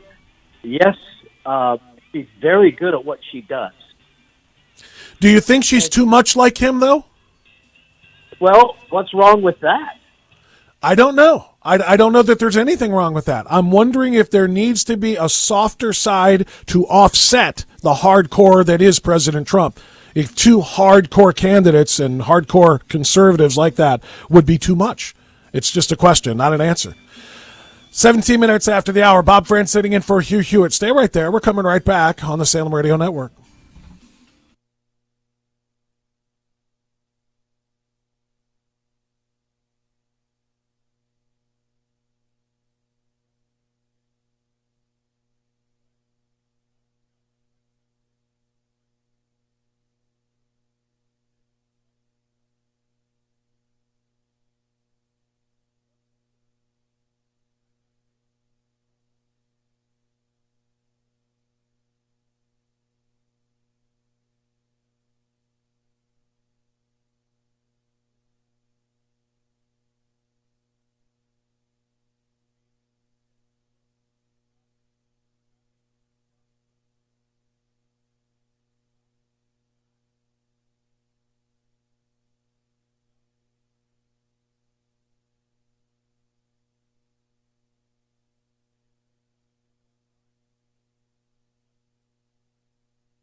You know, I was honored when I was asked to sit in for Hugh again here on the Hugh Hewitt Show today. I was doubly honored when I found out that it was my responsibility to launch the 2022 Angel Tree campaign. Today is that day. Every year during Thanksgiving week, Hugh Hewitt launches the Prison Fellowship Angel Tree campaign to help children with a mom or a dad in prison enjoy the special blessings of a wonderful Christmas, even though they have a parent behind bars. And I feel for these kids a lot, and I hear Hugh's sincerity every year when he does this campaign, so I'm very honored to be a part of it today. Now, Hugh's going to kick it off officially tomorrow, but right now, let's let Hugh walk in tomorrow to start the campaign with a huge head start, right? I mean, there's a goal here that we want to reach, and we can make a big, big dent in it today. Let Hugh come in tomorrow and lift this thing off the ground and realize, wow, look at the start we got. Call. We need you right now to show the love of Christ by going to HughHewitt.com. You can either do it by calling or going to the website. Click on the Angel Tree banner. You can bless a prisoner's child for just $25 or a gift of $125, tax deductible. Will reach 5 children who otherwise won't share the joy this year. Right now, more than 1.5 million children in the U.S. have a mom or a dad in prison. These kids share the burden of having a parent who is incarcerated. But for 40 years, Prison Fellowship's Angel Tree campaign has been making a real difference in the kids' lives all over America, connecting them with their parents, sharing the gospel, and bringing hope to children on the holiest day of the year. Last year, men and women like you helped deliver Christmas gifts and the gospel to over 236,000 children of prisoners in all 50 states. But the only way to change lives is if you step up right now to kick off the 2022 campaign. Just go to HughHewitt.com, click on that Angel Tree banner, or I said call. You can do that too. Phone in your generous gift to this special number, 888-206-2764. That's 888-206-2764, and join our support of Prison Fellowship's 2022 Angel Tree. Do you know what the rate of children whose kids whose parents are incarcerated is for those kids to get involved in the criminal justice system too? It's off the charts. They need guidance. They need assistance. They need to know that somebody cares, and that's what this campaign can do. Please call that number, 888-206-2764, and launch it off on the right foot. Let's go to a few more phone calls here. We'll hit Reading. I'm assuming this is Reading, Pennsylvania. That's the only Reading I'm really familiar with. Reading, is that where you are, Curtis? No, my name is Curtis Redding. I'm in Cleveland, Ohio. Oh, that's your last name on the screen. Okay, my apologies. Go ahead, Curtis. I think we need Trump for 4 more years. He's a bull in the china shop, and that's what we need. Politicians need their job. They hook up with Trump, they're going to get the libs are going to chew him up and spit him out. So I really think Trump needs a businessman for a VP, not a politician. Who do you have in mind? Days, a sacrificial politician that's going to go back to his regular job when he's done. So who do you have in mind? Who's your businessman to run with Trump? I don't know. Maybe Dennis Prager. That's funny. That's really funny. How about you, Bob? Oh, no. I'm not a businessman. I'm closer to a politician than I am a businessman, actually. Right. But he's a proven leader. They got how many more arrows can they have in their quiver after 6 years of beating them up? They can only come up with they can't come. Any new politician, they're going to dig. They've dug so deep into Trump's past, they're out of stuff. No, they're not. Not by a long shot. If they were, you wouldn't have heard just 2 days ago Merrick Garland announced that there is a special counsel that is going to be appointed to investigate him and to try to indict him on a whole host of things. They're just ready. That's made up stuff. That's not. Well, you know what? In the past. But Curtis, everything they've done to him has been made up. The whole Russia collusion hoax was made up. The impeachment of the Ukrainian phone call was made up. I mean, all of it was made up. Thank you for the call, Curtis. It doesn't have to be real for them to go after him and try to ruin his career, ruin his life, ruin the presidency. They're always going to do that. And I think this is more of the same. Merrick Garland is turning this special counsel investigation into Donald Trump into the way of stopping him from even having a chance to win another term as president. They will throw everything and the kitchen sink at him to stop him. And that says a lot about his, the threat that he poses to the liberal, hierarchy, if you will. The leftists in Washington and around this country will do everything they can to stop him. They've got plenty, trust me, whether it's made up or not. Bob France sitting in for Hugh Hewitt. On the other side, we're going to talk to Congressman Jim Jordan, who's going to be the new chair of the Judiciary Committee. That's next, right here on the Hugh Hewitt Show.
27 minutes before the top of the hour. Good morning once again, America. Bob France sitting in for Hugh Hewitt. Appreciate you being here live in the ReliefFactor.com studios of AM 1420, The Answer in Cleveland, Ohio.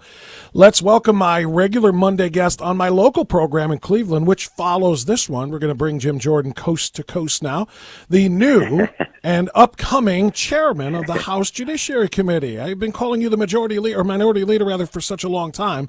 Congratulations on the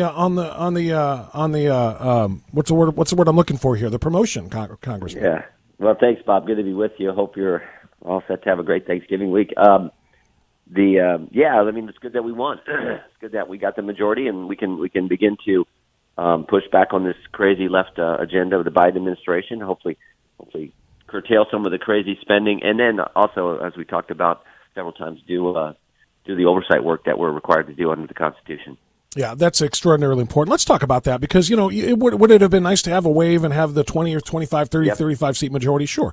But any majority, a 4, 5, 6, 7, 8 seat majority gives you the ability to do what you said and what James Comer said at Oversight, and that is you have subpoena power, you have investigative power, and you can get to the bottom of so many of the things right now that the Democrats and the Biden administration and their controlled Congress have done. What is priority number one for you when the new Congress takes over and you're sitting with the gavel in your hand in charge of the judiciary? Well, like we've talked about on your show, the political nature of the Justice Department. I say all the time, we live in the greatest country ever, but America's not America if you have a Justice Department that is treating people differently under the law, not treating people equally under the law as they're required to, and that is exactly what we have. And I think maybe the most recent example is maybe telling. You had last week the Attorney General of the United States select Jack Smith as the special counsel. Now, this comes on the heels of 7 years of investigating President Trump. And I know we pointed out before, but, in 2016, they spied on his campaign. 2018, it was the Mueller report. 2020, they suppressed the Hunter Biden story, which we talked about some last week in a press conference we did with Mr. Comer. And then, of course, in 2022, they raid his home 91 days before the election. And now, 3 days after he announced this for the 2024 race, they name a special counsel. And Bob, it's not just anybody. This is the guy at the Justice Department a decade ago who was literally looking for ways to prosecute the very people Lois Lerner and Obama's IRS were targeting. Conservatives who listen to your show, conservatives all over the country who are part of the Tea Party groups. That's the guy they selected to do the special counsel investigation, which I think underscores, again, how political that place has become. We're talking to Congressman Jim Jordan this morning on the Hugh Hewitt program. Bob France sitting in, and that has to be priority number one. There's no doubt about it. I was going to ask you about it, and I'm glad. Let's go a little deeper on that because essentially what it sounds like, and I've seen it written this way, this investigation by the special counsel is going to be a continuation of the January 6th prosecution, and that's what the January 6th committee is doing is full out prosecuting Donald Trump. We all know that 9 prosecutors, no defense attorneys, 7 Democrats and 2 Republicans who hate Donald Trump. You weren't allowed on that committee. Banks wasn't allowed on that committee. Is this special counsel just literally going to be a prosecution of Donald Trump for all perceived wrongs until he loses, in the primary? I would like to see the scope document. There's got to be some document that provides what Mr. Smith is supposed to be focused on. Is it just the records issue with the National Archives, or is it broader? What does it entail? So I don't know for sure. What we do know is this guy has the record he has. I remember we deposed this guy. I went back and read the transcript over the weekend, read parts of the transcript where I was in that deposition. And we discovered in that deposition, too, and in a previous deposition, that not only had Mr. Smith looked for ways that they could possibly prosecute the very people who were being targeted, the very people, innocent Americans who were being attacked by the IRS, but they also had asked the IRS for confidential confidential taxpayer information, donor information, and the IRS had given it to them. So I don't know how far the scope goes with President Trump. What I do know is for 7 years, the left, the bureaucrats in the government, the Justice Department has went after President Trump, and this just is a continuation of that 7-year long effort. I mentioned Jim Banks. I have to ask you about his challenge, and of course, Kevin McCarthy is going to remain the leader, and thus is going to get the gavel as the speaker. I know you've expressed support for Kevin McCarthy in the past, but a lot of conservatives, including those in Congress, not real happy with that idea of leadership. Will you all coalesce behind him? I think so. I think we've done that, and Kevin has brought our team together over the last 4 years. And, we've talked countless times about during the first impeachment what the conventional wisdom was. The conventional wisdom was that every Democrat was going to vote to impeach President Trump, and a bunch of Republicans were going to join in. And after we went through that 4-month-long debate and struggle where we got the facts to the country, it was just the opposite. Every Republican voted not to impeach President Trump in the House. And a bunch of Democrats joined us, and one even switched parties. So what we got to do is stick together, because I always point out any difference between moderate Republicans and conservative Republicans in the House of Representatives pales in comparison to the difference between Republicans and the left, which now controls the Democrat Party and all the crazy things they have done over the last couple of years with full control of the federal government. So we got to keep that in mind, and I think that's going to happen. But we got a few weeks until we get to January 3rd. We have the vote. Is it particularly difficult for you? Again, I know you supported Kevin McCarthy, but Andy Biggs being in the Freedom Caucus that you co-founded. I mean, he's, like I said, he's one of the arch conservatives. Yeah, he's a great man. He's a great man. And I'm not casting aspersions on Kevin McCarthy at all, but is it hard for you, again, as a caucus member, to say to Andy Biggs, a fellow caucus member, I'm going to support McCarthy to take over? Yeah, of course, because, we formed this Freedom Caucus group 7 years ago. There were 9 of us in that original group who formed it, and I feel like the Freedom Caucus has been pushing in Congress to do what we told the American people we were going to do. And I always look back to our founding statement. It's our mission is to represent the countless number of people who feel like Washington has forgotten them. Our job is to remember them, fight for them, do what we said, and that's what we try to do. So yeah, it's tough, but I feel like we have to come together now with where the left is. Remember, 2 months ago, and we've talked about this, but 2 months, I still can't believe it. 2 months ago, there was a survey done of Democrats across the country. 55% of the Democrats do not believe America is the greatest nation ever. Now, that is scary when you have a majority of one of the major political parties in this country who don't believe what you and I, totally believe, what your listeners believe, which is we're the greatest country in history. They don't believe that, and they want to fundamentally change it. We had better figure out a way we can coalesce and stick together to stop that. That, to me, is the primary mission we have today, and we're seeing that belief in that from the left displayed in the Justice Department. We're seeing it in Homeland Security with what they're failing to do to protect our border, and in many ways doing intentionally to our border. So that's what we got to focus on, and I think that does require us to come together and fight the crazy left. Congressman, we're going to reestablish with Bob in a second. We just lost him. In the meantime, I have a question for you. What about legislative agenda besides the oversight? Yeah. Are we going to stop the 87,000 IRS agents? Is there going to be appropriations pushback? What does that look like in the next Congress? No, the very first bill, great question. The very first bill will be the bill to get rid of the 87,000 IRS agents. Now, that's going to be difficult to get to the Senate, and if it gets to President Biden's desk, will he sign it? We'll see. But we should do that, and Leader McCarthy has indicated that's bill number 1 on January 3rd when we start the Congress. And then we do need to pass legislation that would rein in big tech and what they're doing to conservatives, how they're censoring conservatives. We need to focus on legislation that would actually secure the border, pass that legislation, show the country, here's what we would do to actually have a border again, and send that to the Senate and get that on President Biden's desk. We need to do all this. We need to actually not spend the crazy amounts of money that they have spent this Congress. It's truly ridiculous, and that's contributing to this record inflation. So all those things need to happen. And then finally, we need to pass legislation that says, here's how we become energy independent again, where we were just a couple of years ago. We need that legislation too. Again, I don't think President Biden signs any of it, but you still need to put it on his desk because that will help frame up the 2024 presidential contest where we really can elect a new commander-in-chief, a new president, and affect the kind of change that the American people want. So what other lessons did the conference glean from the 2022 midterms? Meaning, We heard all about the famous hearing or the famous meeting with all the GOP conference last week. What came out of that, and what's the coalescing gonna look like at this point? No, I think what we just talked about on the legislative front, and of course the oversight front that we were talking about with Bob just a few minutes ago. But I do think sometimes we would all wanted the way we thought we were going to get more seats. But remember, and my dad said this to me last week, and I'm not sure where he got this, but I thought it was an insightful statement. He said, remember just a couple of years ago, the Democrats were talking about turning Texas blue. Well, Texas is pretty darn red. Florida's pretty darn red. Ohio sure went red. And frankly, we won that. We won the majority in the Congress, the Republicans did, because we made New York and California less blue.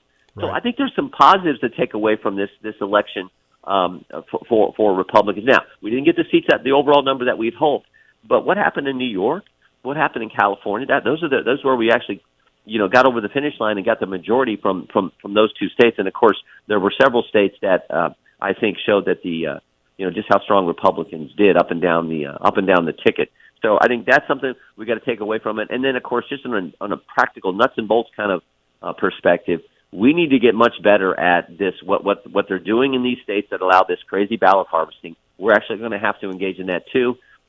We don't think it should be legal, but it is in a few states, and so we're going to have to. They're the rules of the game. We ignore those rules at our peril, right? Yep. Jim Jordan, thank you very much for being on with Bob France and me, Dwayne Patterson. We'll try to reconnect with Bob after the break. This is the Hugh Hewitt Show. We'll be back in just a couple of minutes.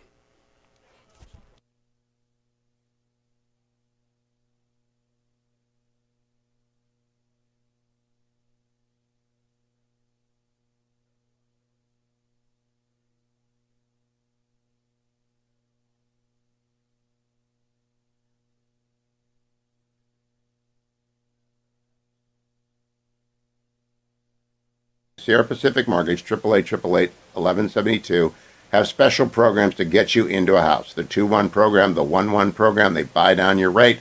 They help you get in, and they expect that interest rates will eventually fall, and they will refinance then. It's a great program, but you got to call them to find out, because you got to buy a house if you're moving. And if you understood the wealth gap that develops between people who buy houses early and people who buy houses late, by the time they get to retirement, you would run out and call andrewandtodd.com today. 888-888-1172, or go to their website, answer a couple of questions. They'll get right back to you with what you need. Let me remind you as well, I'm sure Bob takes relieffactor.com every day, but I certainly do, and I already have, even on this Monday. I've already taken it as I drive back to the Beltway. I know that because it's what I do before any long drive. And relieffactor.com helps to up it sometimes, but always to maintain the level of 1 per day. And this is my reminder, even when I'm not there. I pre-record a reminder so that people do not forget, relieffactor.com. And if you're on the fence, if you haven't taken it yet, if my many importunings of you to do so, the next time you feel a twinge, the next time you've overworked out, the next time you ache when you reach for the peanut butter, just remember Hewitt told you, relieffactor.com, 1995 starter pack. It is worth a shot. It is worth a shot. Give it a try and come right back. Bob Franz from Cleveland bringing you more. On the Browns, the Cavaliers, what happened in Buffalo, if they even played it in Buffalo on Sunday, in the next segment of the Hugh Hewitt Show. Portions of the Hugh Hewitt Show brought to you by Sierra Pacific Mortgage. For more info, call 888-888-1172.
Welcome back, everybody. This is Dwayne Patterson filling in for Bob France, filling in for Hugh Hewitt for the last segment of the show. I come to you from our studios in Southern California, where under Gavin Newsom's rule as governor, we sometimes have a very sporadic source of electricity here. We have power outages here all the time, but this is the first time we've actually had a power outage in Cleveland that has knocked Bob off the air. I talked to him during the break. And he was racing through his garage trying to fire up a generator. So we will see if he joins us. Probably not, though. But let me leave you with some final thoughts from this Republican Jewish Coalition dinner in Las Vegas. That was pretty fascinating. We were thinking that once Donald Trump announced that he was going to run for president, that there would be 1, 2, maybe 3 more people at most that might get in because he would ice out the rest of the field. That the specter of going against Donald Trump would be enough to kind of keep a bunch of other people from getting out. We're not seeing that at all. Mike Pompeo hinted strongly that he was going to go. Mike Pence was there. You heard him on the show last week with Hugh talking about his book, So Help Me God, that the decision of Donald Trump getting in has no bearing whatsoever on his decision-making of whether he's going to go or not. It's kind of now or never for him. Nikki Haley had previously said that she would not run if Donald Trump were going to run, and she suggested strongly that that's no longer the case. There's a lot. I mean, Asa Hutchinson, governor of Arkansas, is now making noise that he wants to get in, regardless of who else is in the field. Larry Hogan is certainly looking at it. Chris Christie is looking at it. In fact, here's Chris Christie from the RJC. Cut 11, Jacob. What I don't want us doing is for fighting for things that are for just one person, not for everybody. We don't want to do bending to the will of one person rather than advocating for the good of all of our people. What I've been calling this lately is the choice for the Republican Party between the party of me and the party of us. I fear, unfortunately, that we have been the party of me for the last 5 or 6 years. And because I'm from New Jersey and from that Sicilian mother who is watching from heaven, I am confident in saying to me, Christopher, get to the point. I will get to the point.